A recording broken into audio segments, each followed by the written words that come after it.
Good evening, everyone. Matt and Greg, Heilman and Haver here with a special edition of the podcast, getting the word out about the West Sound Film Festival, which is coming up later this month in January of 2021. With us is Amy Coull from the West Sound Film Festival. Good evening, Amy. Hello. Thanks for joining us. Thanks for having me. So we just want to let we kind of cover the film festival for our listeners and make sure there's an awareness out there and people who are looking to have some film-related entertainment during the pandemic, have a way to kind of scratch that itch, so to speak. Mm-hmm.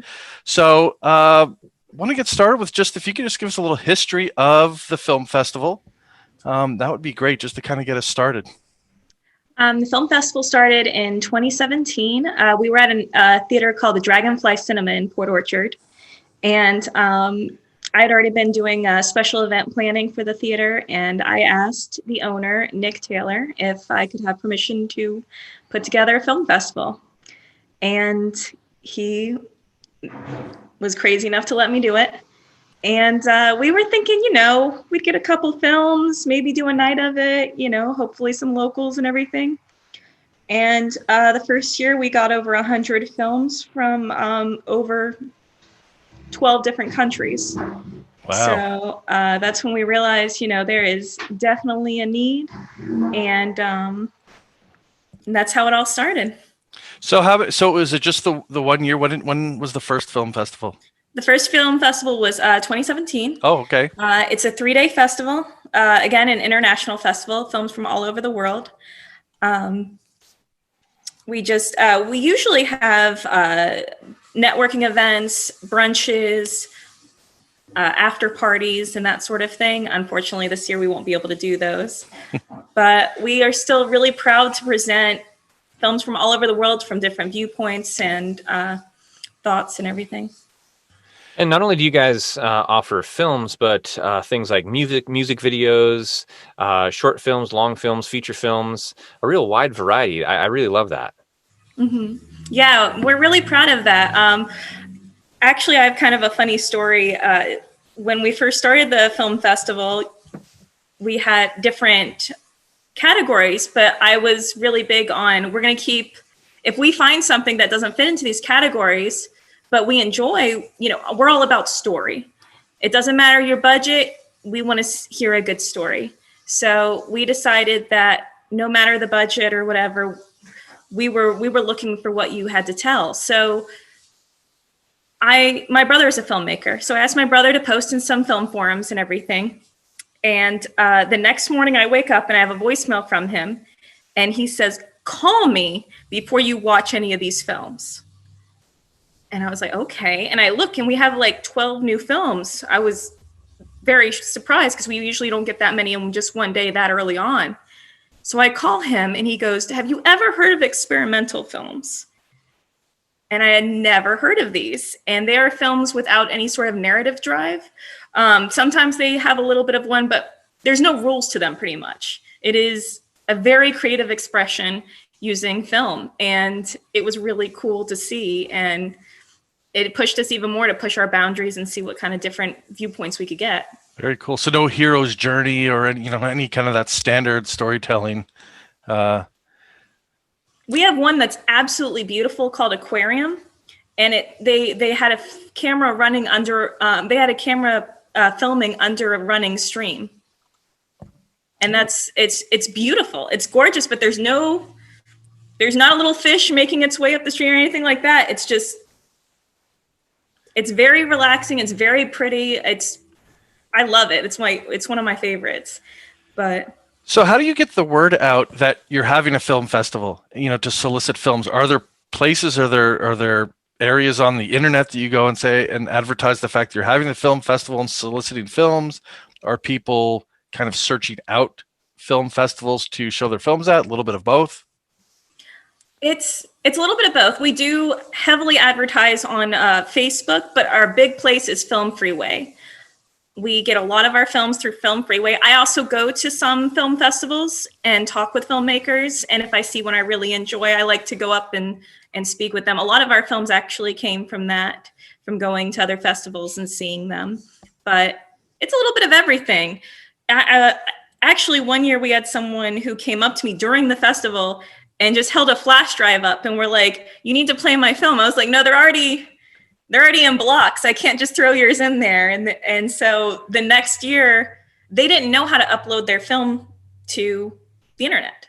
It was an older couple and they didn't know how to do that. So they called me. I met them at the cafe across the street from the theater, and I showed them how to do it and got it. And it was in the festival the next year. So it's a little bit of everywhere, word of mouth.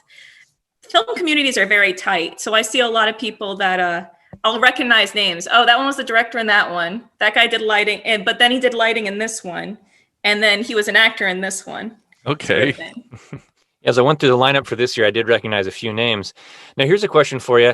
As everything has gone virtual this year and people have more time on their hands, stuck at home, looking for those creative outlets, have you seen the number of entries increase this year? Stayed about the same? Has it gone down?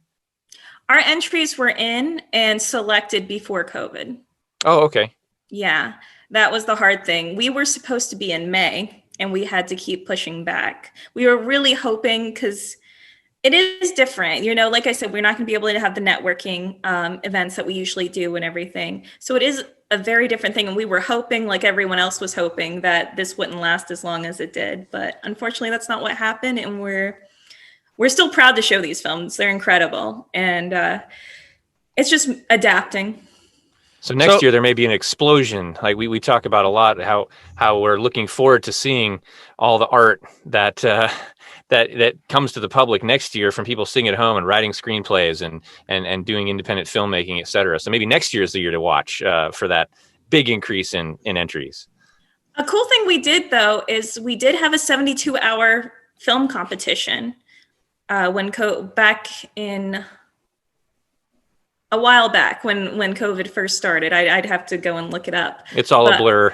It is. It's just, it feels like March was like a week ago. Mm-hmm. But that was really cool to see these people, using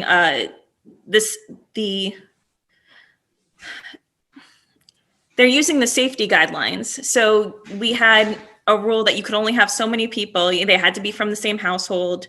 You had to be very careful. And it was very interesting to see the different things people did with that and the different viewpoints of that. So that was really impressive. So I think that we'll probably see a replay of a lot of that. We'll probably see a lot of films where it's just one person, just one actor.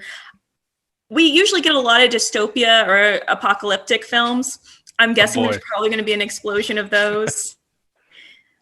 So it should be interesting. Yeah. So you mentioned the Dragonfly, and since I guess the last time you've had the film festival, Dragonfly is closed, and the plan was to move to the Roxy, Yes. Correct?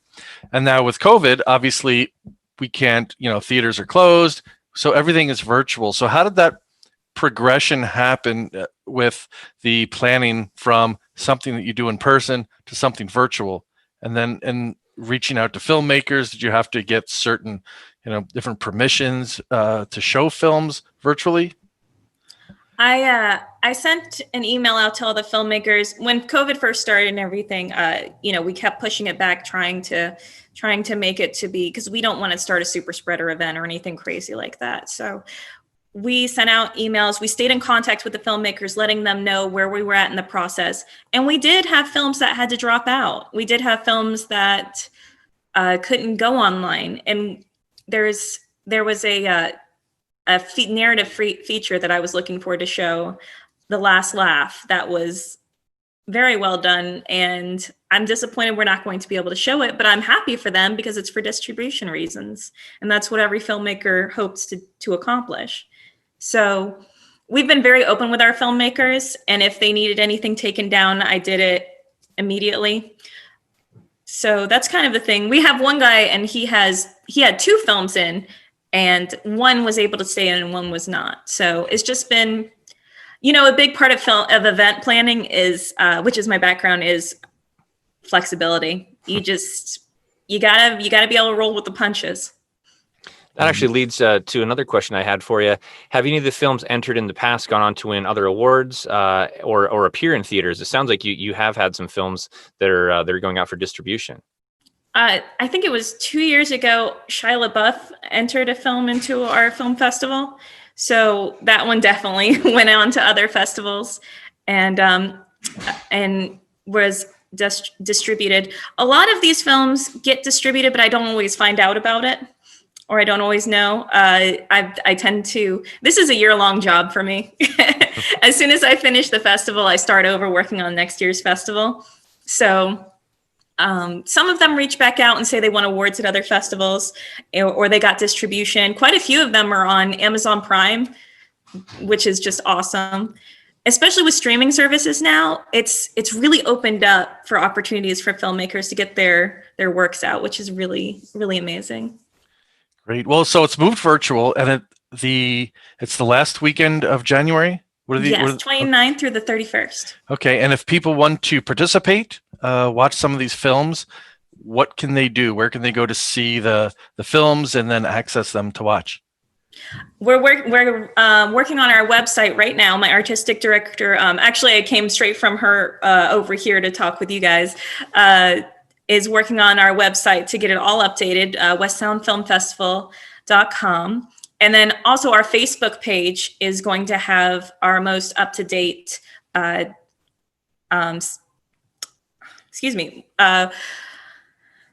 links to get to everything. And we already have all of the blocks uploaded and feature films and everything. The links will not be provided until day of because of distribution rights and to protect the filmmakers' films. So I would definitely check out our Facebook page and start selecting films or blocks you're interested in or films you're interested in. And we'll link all that in the notes on this post as well, so people can find that easily. Is there a cost associated with screening the different films?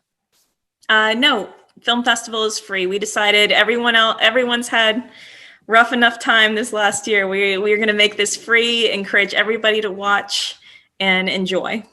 Oh, fantastic. All right.